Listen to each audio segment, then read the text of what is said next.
What's going on, guys? Welcome back to the channel. We got some parts for the crf110.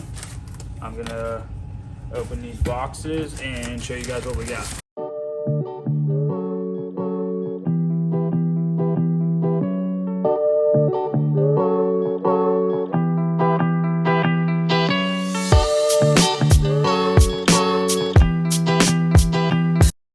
All right, now that we got all the parts out of the boxes, unpackaged, whatever, I'll show you what I got. I got a D&M 350, big boy life. We got a rad speed intake tube, a new to me head I bought off a guy, and when you see the stock one, you'll know why.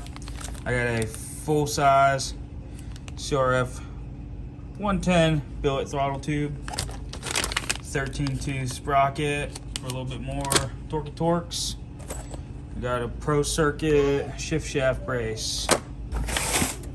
And as requested in the comments of the last video, cradle. I had to get the bronze because that was the only color they had in stock. It doesn't really bother me though because it looks cool and you're never gonna see it.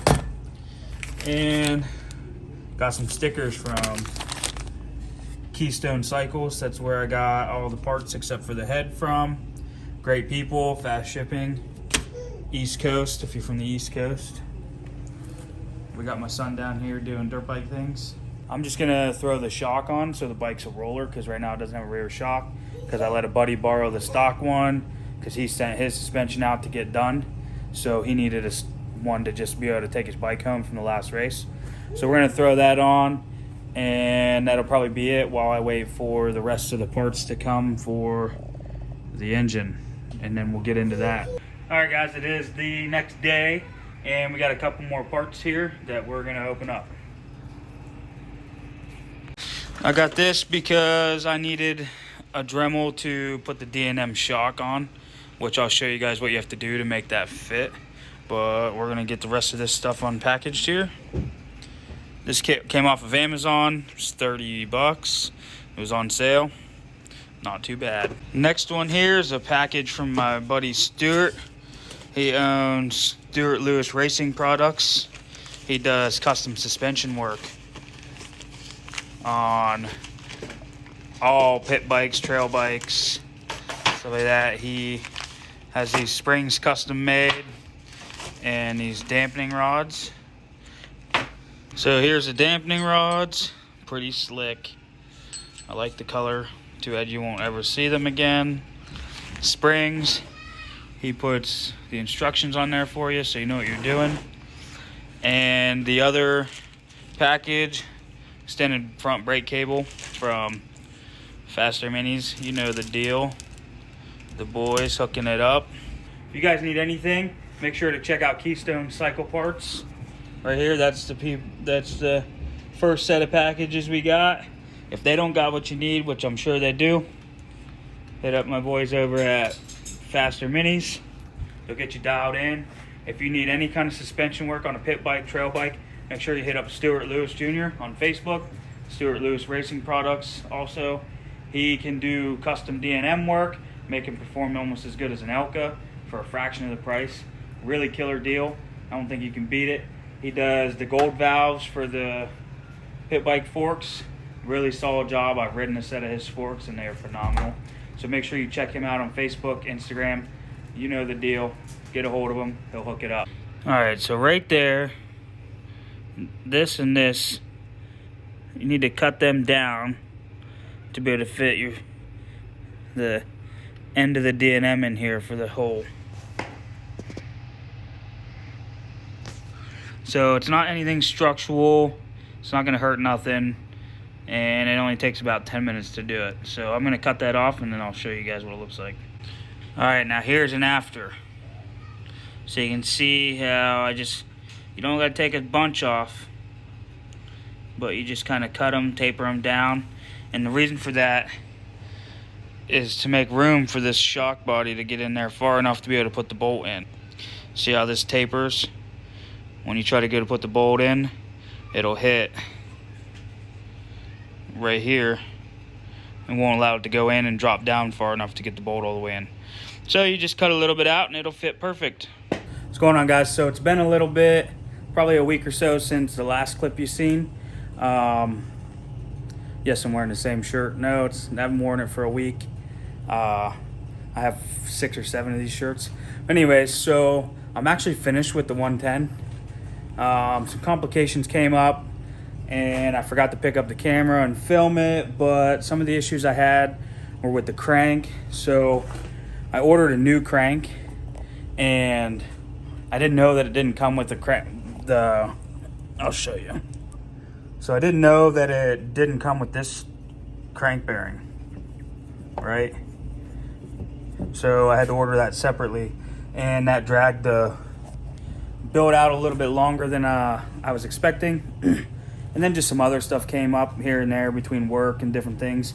But I kind of just dove into it and got it finished. So I'll show you guys what the almost finished product looks like. I'm still waiting on the seat cover and my tall seat foam to get in, but this is it for now. I went with an OEM look, but black instead, and then I changed up the CRF to FDR, which is for Fast Dads Racing.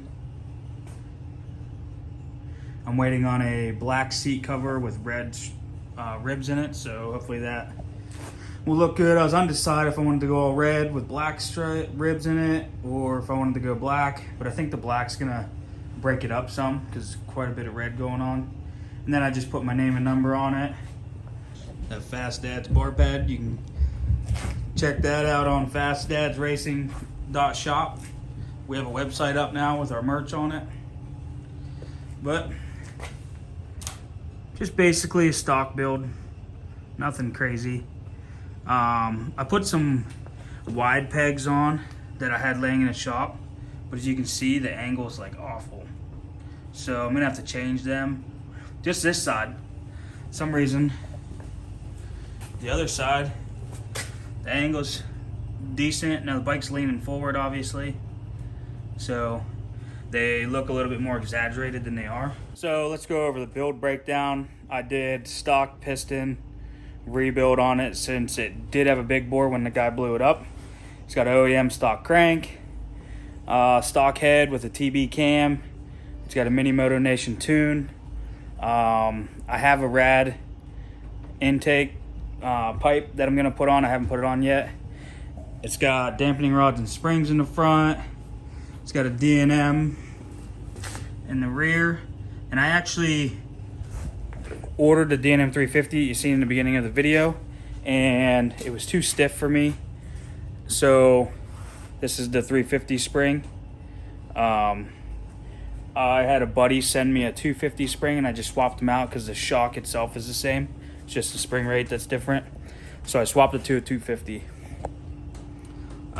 We have KLX bend bars. I cut 1 inch off of each side. Just stock brake lever with the extended cable.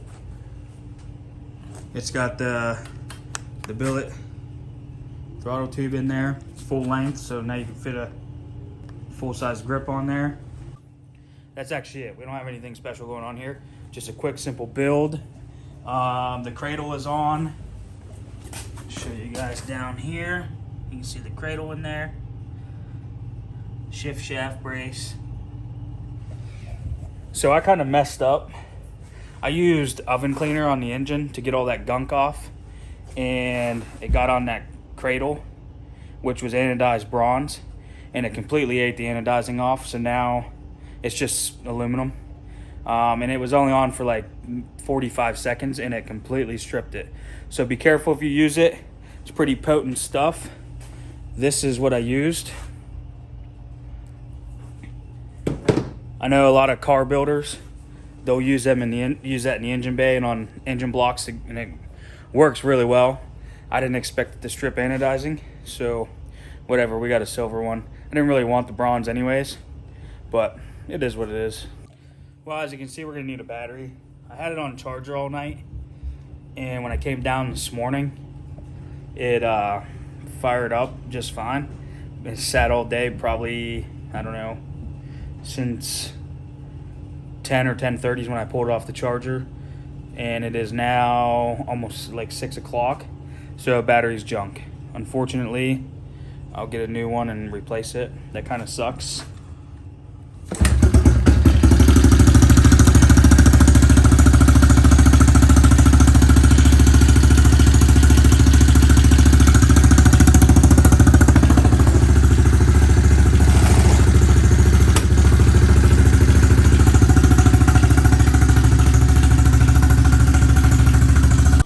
Anyway, so there's that. I don't want to let it run too long since I am inside of my house now, and the fumes will go up the stairs.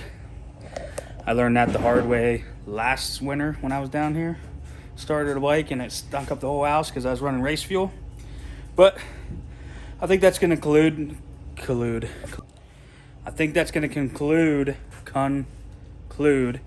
today's video.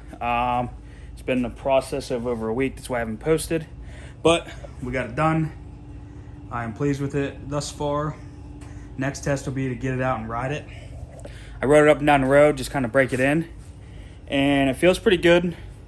We'll see what it feels like at the track. But if you guys got any questions, put them down in the comments below. Smash that like button. Be sure to subscribe.